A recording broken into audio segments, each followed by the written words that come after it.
So welcome everyone to the Cleft Palate Craniofacial Journal podcast, and now we're podcast and video interview. I'm Pat Chibbaro, pediatric nurse practitioner here in New York, and I have a new title now. I'm the multimedia specialist because now we're doing videos, so I'm very excited. Would love, and this is certainly one of my favorite topics, having been the nurse practitioner on a team for 35 years. Happy to be reviewing this paper talking about a systematic review of feeding interventions for infants with cleft palate.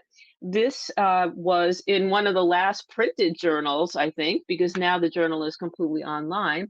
The authors are Cameron Penny, Connor McGuire, and Michael Bazzuli, and they are from Dalhousie University, Halifax, Nova Scotia. And I haven't been there. I'm going to come visit you, Cam, because I want to come to Nova Scotia, so I can't wait to meet you in person.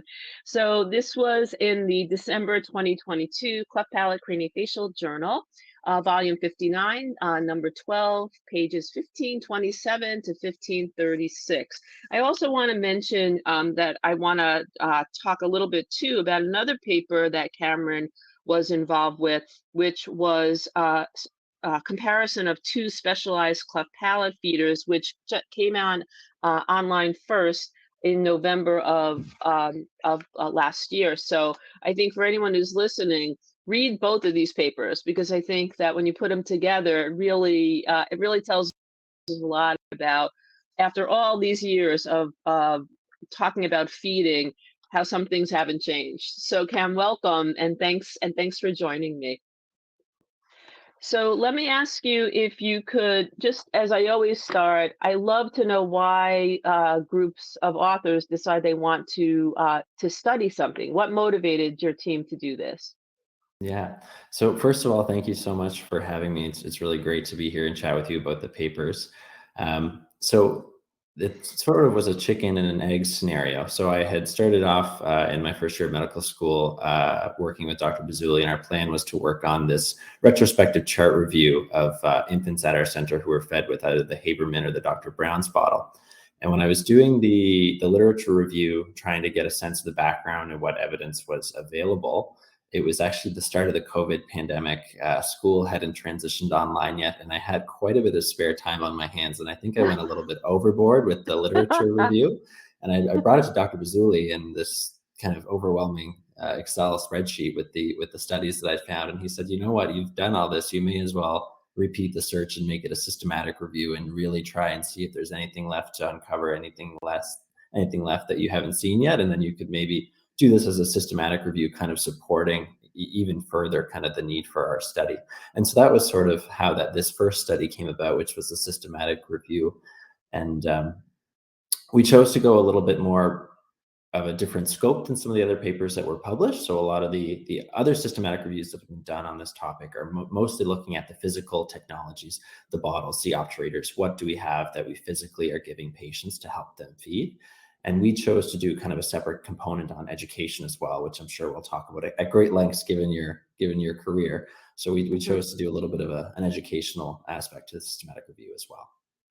So maybe give us a little overview of what you did and what you found. And then I'd love for you to talk about anything that you didn't expect, or anything that you were surprised about, because often when we do research, we have a hypothesis, we have an idea of what we're going to see, what we're going to find, and often it's not what we find. So love to hear from you about this.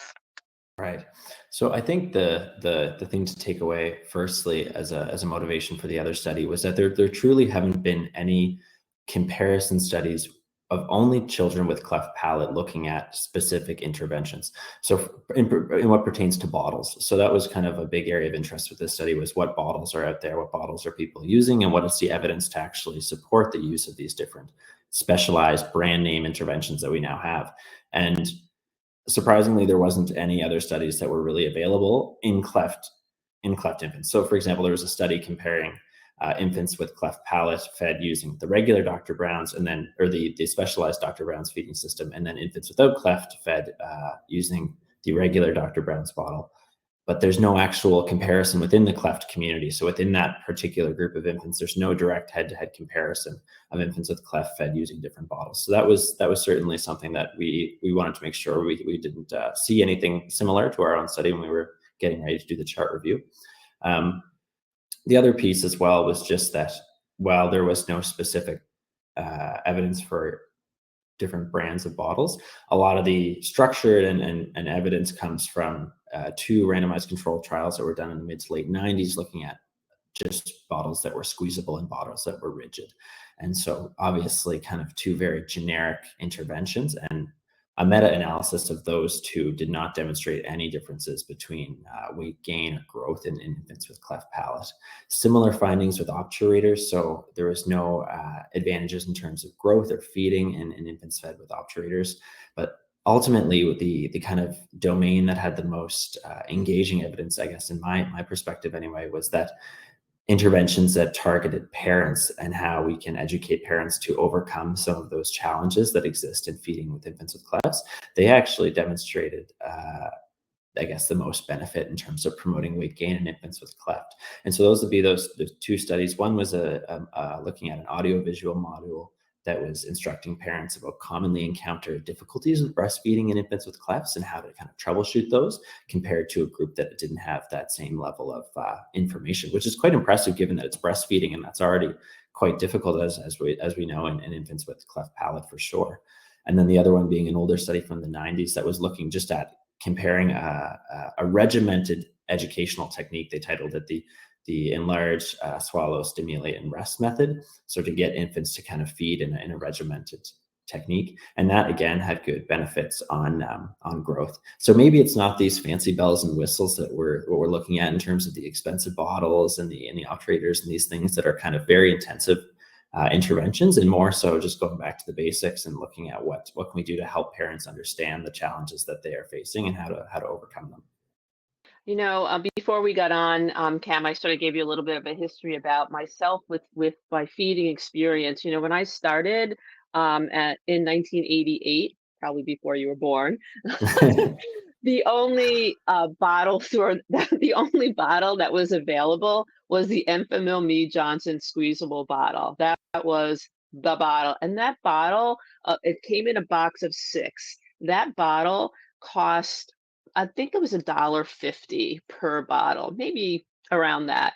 The only other option besides using a syringe or using a cup and a spoon, which, and you even discovered, those are really, especially using a cup and syringe, really there were safety issues with that. That was not something that I ever, and a lot of my colleagues ever embarked on. But a lot of us, when we first started, and I know I had a mentor from California, and she said the only thing she ever did was she took a preemie nipple and put it and turned it inside out and made the cross cut and then put that on a Volutrol feeder, and that's how she fed her babies.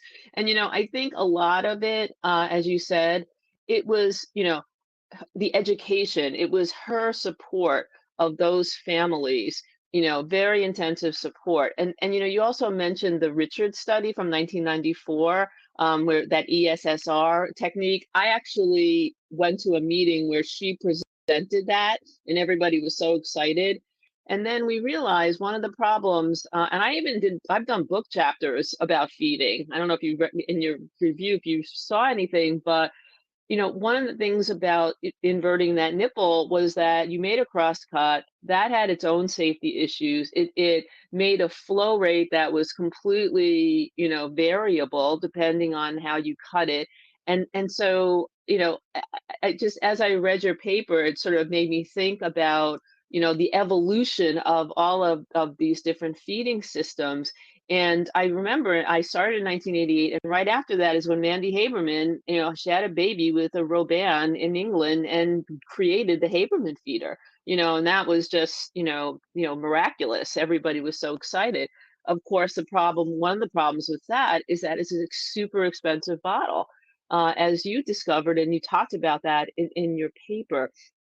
And another just little interesting anecdote, and anyone who's listening to this who's been involved in feeding, is that I remember we were at an ACPA meeting, and somebody said there's a new bottle that was made in Japan and it's called the pigeon bottle. And then that was the thing, and then you couldn't get it. And then there were quality control issues, and then the nipple would collapse. There were so many. That was another thing. And then what we realized we could do, and I don't know if you knew this history, is that you could take the valve out of the pigeon bottle and stick it into the Dr. Brown bottle, and then you had both the one-way flow valve, and then you had the vent that helped decrease air intake, which is a big problem for our babies.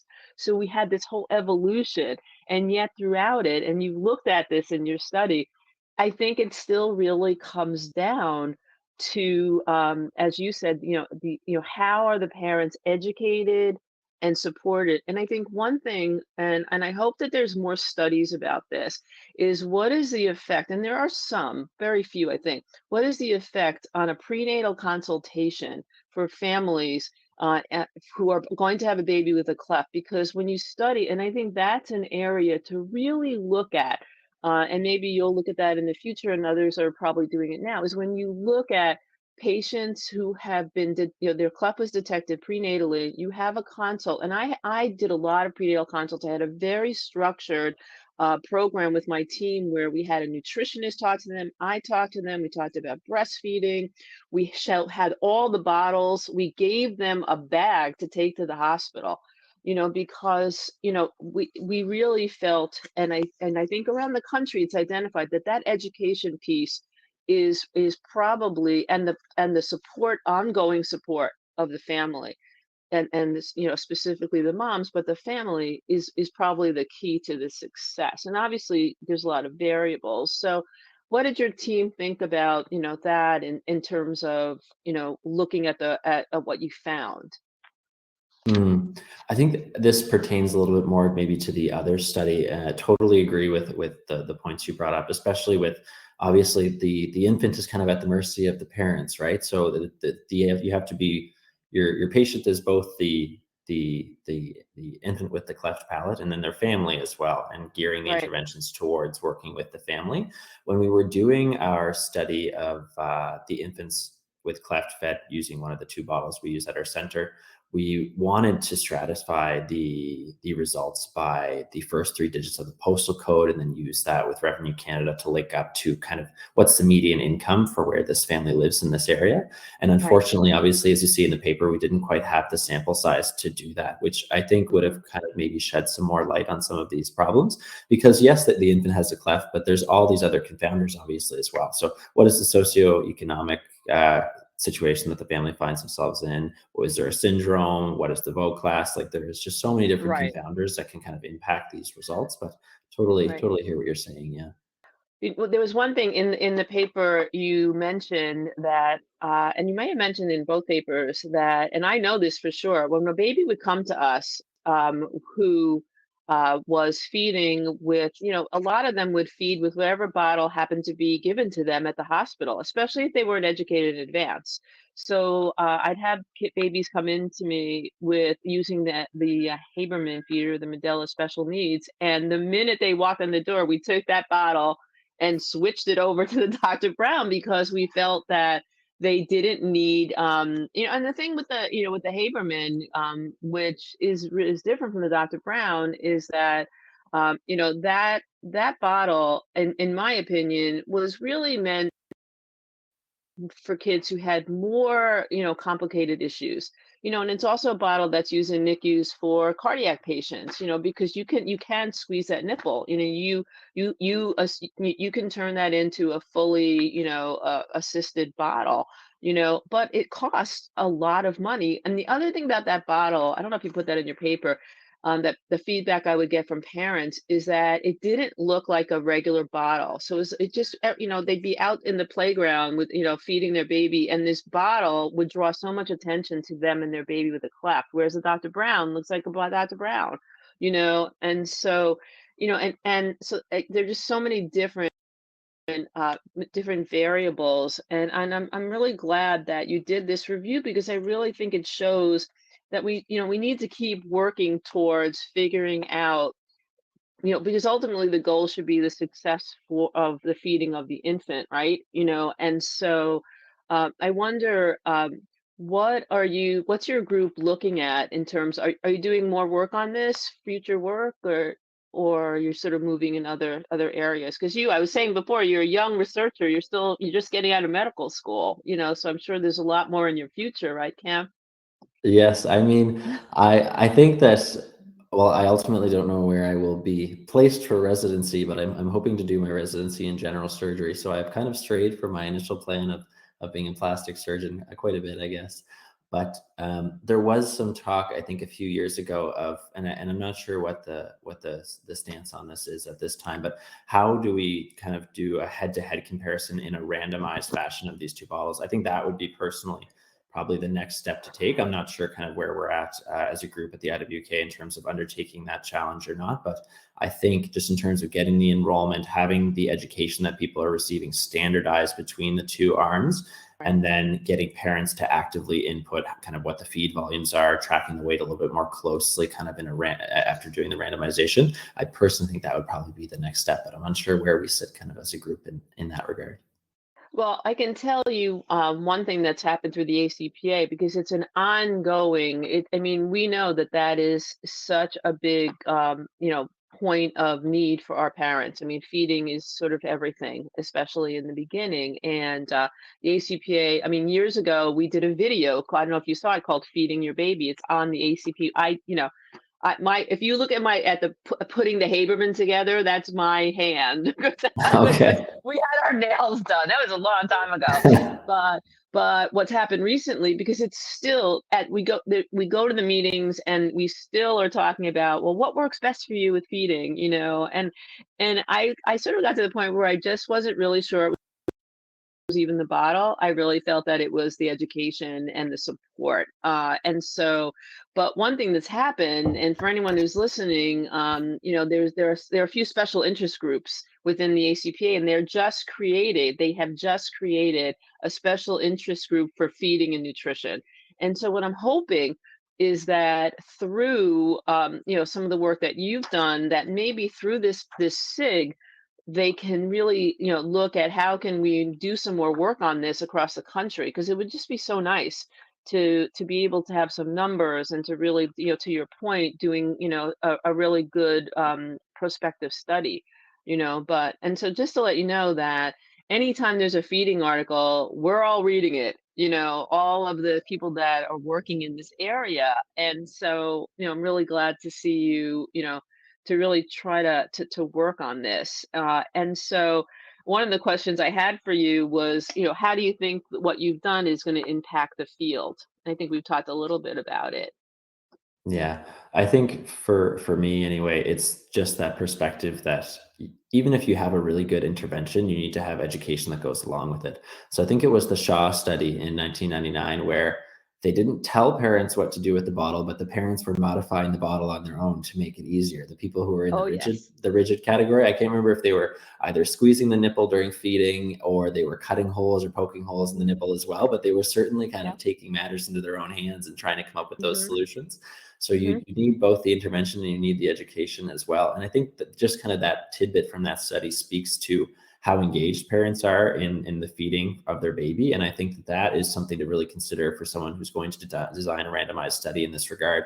So, maybe a portion Right. of the data is going to be parent reported. Maybe it's going to be done through an online app or an online survey of what the feed volumes are, instead of having only to see them at clinic visits. Maybe you design an app and you get them to put in the information, you track them as they go. The parents are Yeah. really keen to be involved in this and really keen to kind of contribute. So I think they should definitely be involved as key stakeholders in any kind of randomized prospective Absolutely.